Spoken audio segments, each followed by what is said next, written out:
무형교회에서 유형교회로 오늘의 묵상입니다. 오늘은 고린도후서 9장 6절에서 15절까지 말씀을 묵상하겠습니다. 성경 말씀을 듣겠습니다. 이것이 곧 적게 심는 자는 적게 거두고 많이 심는 자는 많이 거둔다 하는 말이로다. 각각 그 마음에 정한 대로 할 것이요 인색함으로나 억지로 하지 말지니 하나님은 즐겨내는 자를 사랑하시느니라. 하나님이 능히 모든 은혜를 너희에게 넘치게 하시나니 이는 너희로 모든 일에 항상 모든 것이 넉넉하여 모든 착한 일을 넘치게 하게 하려 하심이라. 기록된 바 그가 흩어 가난한 자들에게 주었으니 그의 의가 영원토록 있느니라 함과 같으니라. 심는 자에게 씨와 먹을 양식을 주시는 이가 너희 심을 것을 주사 풍성하게 하시고 너희 의의 열매를 더하게 하시리니 너희가 모든 일에 넉넉하여 너그럽게 연보를 함은 그들이 우리로 말미암아 하나님께 감사하게 하는 것이라. 이 봉사의 직무가 성도들의 부족한 것을 보충할 뿐 아니라 사람들이 하나님께 드리는 많은 감사로 말미암아 넘쳤느니라. 이 직무로 증거를 삼아 너희가 그리스도의 복음을 진실히 믿고 복종하는 것과 그들과 모든 사람을 섬기는 너희의 후한 연보로 말미암아 하나님께 영광을 돌리고 또 그들이 너희를 위하여 간구하며 하나님이 너희에게 주신 지극한 은혜로 말미암아 너희를 사모하느니라. 말할 수 없는 그의 은사로 말미암아 하나님께 감사하노라. 오늘 말씀은 사도 바울이 고린도 교회 성도들에게 구제헌금, 선교 헌금을 가르치는 부분으로 기쁨으로 자원해서 드리는 자에게 하나님이 어떻게 역사하시는지 그리고 헌금이 가져오는 영적 열매에 대해 설명하는 말씀입니다. 바울은 고린도 교회 성도들에게 예루살렘 교회를 도울 수 있도록 선교 헌금을 권면했었습니다. 그리고 고린도 교회 성도들은 자발적으로 헌금을 결심하고 모으게 되었습니다. 바울은 어려운 가운데서 선교 헌금을 모으는 고린도 성도들에게 헌금의 비밀을 가르쳐 줍니다. 6절입니다. 이것이 곧 적게 심는 자는 적게 거두고 많이 심는 자는 많이 거둔다 하는 말이로다. 아멘. 헌금은 곧 하나님께 심는 것과 같습니다. 다시 말하면 하나님이 우리에게 주신 믿음의 밭에 씨를 심는 것과 같습니다. 교회에 선교 헌금을 드리면 그것은 믿음의 밭에 씨앗으로 심겨집니다. 이 씨앗은 사랑의 시작이며 긍휼의 씨앗입니다. 이렇게 사랑으로 드리는 헌금은 하나님께서 30배, 60배, 100배의 열매로 갚아주십니다. 그러나 성도가 답답한 것은 믿음의 밭에 선교 헌금을 심었을 때 육의 눈으로 심겨진 상황을 볼 수 없다는 겁니다. 그래서 어떤 이들은 교회에서 헌금만 강요한다고 비판하는 성도들이 있습니다.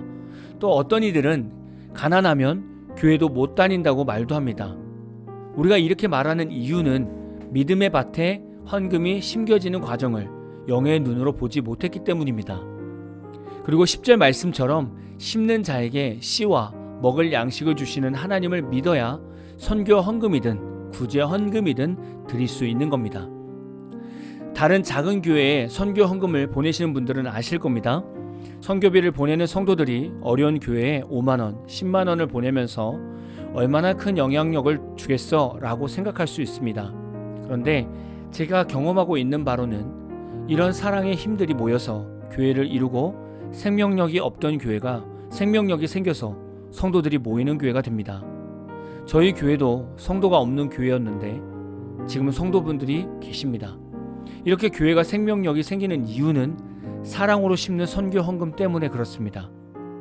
이런 영적 열매는 곧 선교비를 보내는 성도들의 삶으로 돌아가게 됩니다. 저도 20대 때 집사 직분으로 8년 정도 교회를 섬긴 적이 있습니다. 하나님께서는 이때 저희 가정에게 교회의 헌물을 드려야 하는 감동을 넘치도록 주셨습니다. 교회 건반이 없어서 집사람 피아노를 팔아서 교회 신디사이저를 구매해 놓았고, 목사님이 어디 회의에 갔다가 오시면서 빔 프로젝트를 사오셨는데 컴퓨터가 있어야 하는 것을 모르셨습니다. 그래서 저희 집에 있는 컴퓨터를 교회에 헌물을 했습니다. 그리고 당시 교회 한쪽 벽에만 벽걸이 선풍기 고리만 있고 선풍기는 없는 것입니다. 그래서 저희 집에 유일하게 최근에 구매한 벽걸이 선풍기를 교회에 헌물한 적도 있습니다. 이 외에도 여러 가지 감동을 주셔서 우리 가정이 많은 것을 헌물하게 하셨습니다. 이 모든 것이 다 자발적으로 할 수 있게 하셨습니다. 때로는 너무나 거지처럼 사는 저희에게 교회에 헌물을 드리는 감동을 주시면 하나님이 야속해 보이기도 했습니다. 꼭 이런 것들을 가난한 나에게 감동을 주셔야 하나? 라는 답답함도 있었습니다. 그런데 지금 와서 생각해 보면 제가 교회에 드린 것보다 수십 배, 수백 배의 것으로 하나님께서 우리 가정을 채우셨습니다. 우리가 믿음의 밭에 선교 헌금을 드리면 하나님은 드린 것을 절대 잊지 않으시고 우리가 재물과 만남의 복이 가장 필요한 시기에 딱 맞게 채워주십니다. 우리가 분명히 알아야 하는 것은 기복신앙이 되면 안 됩니다. 마치 은행의 이자를 타먹듯이 헌금을 드리고 하나님께서 얼마나 챙겨주실까를 계산하면서 헌금을 하시면 안 됩니다. 그리고 자발적으로 하되 하나님께 드리는 것이 아까워서 인색하게 드리는 것도 하나님은 기뻐하지 않습니다. 만약에 선교 헌금이나 구제 헌금을 드리기로 결심했다면 그 마음에 정한 대로 하시면 됩니다. 그리고 감동받은 금액이 혹 큰 금액이어도 인색함이나 억지로 하지 마시고 주의 일에 쓰이는 데에 감사함으로 드려보십시오. 그러면 하나님께서 여러분의 문제를 말도 안 되게 풀어주실 것입니다. 저는 지금도 그런 은혜를 누리고 있다고 봅니다. 제가 사람들 앞에서 잘한 게 뭐가 있겠습니까? 그런데 하나님은 제가 그동안 사역한 곳에서 저와 상관없는 분들에게 저를 좋게 여기는 마음을 주셔서 선교 헌금을 받게 하셨습니다. 그래서 하루하루를 굶지 않고 주 안에서 승리할 수 있게 하셨습니다. 여러분, 받을 때의 행복보다 줄 때의 행복이 더 큽니다. 우리가 가지고 있는 것을 기쁜 마음으로 나눌 때 드린 사람만이 누릴 수 있는 영적 기쁨이 있습니다. 저는 여러분이 강팍한 이 세상에서 구제나 선교 헌금을 드릴 때 누릴 수 있는 기쁨과 감사를 다 누리셨으면 좋겠습니다. 혹시 여러분 교회에 필요한 것이 눈에 보이십니까? 그럼 하나님께 기도해 보십시오. 하나님, 교회에 이런 것들이 필요해 보이는데 제가 할까요? 그리고 해야겠다는 감동이 들면 목사님께 찾아가셔서 헌물하고 싶은 것이 있는데 어떻게 할까요? 라고 말씀드려 보시고 목사님의 권면에 따라 순종하시면 됩니다. 선교 헌금과 구제 헌금은 앞에서 계속 다루고 있지만 너무나 중요한 헌금입니다. 이런 사랑의 헌금을 많이 심으면 많이 거두는 것이고 적게 심으면 적게 거두는 것입니다. 여러분 삶에 재물이 풍성했으면 좋겠습니까? 그럼 사랑의 헌금을 풍성하게 심으십시오.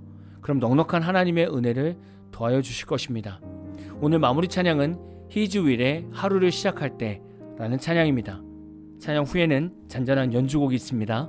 말씀을 생각하면서 기도하는 시간을 가져보십시오.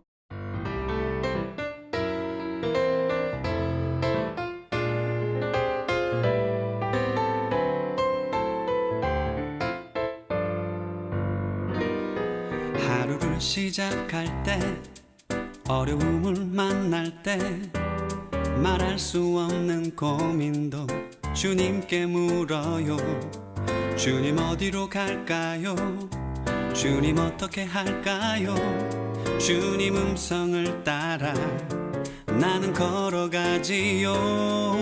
순종의 걸음마다 평안이 깃들고 내가 생각지도 못한 주의 뜻 이루어지니 지쳐있던 내 맘에 새 힘이 솟아나지요. 순종의 기쁨을 누려요.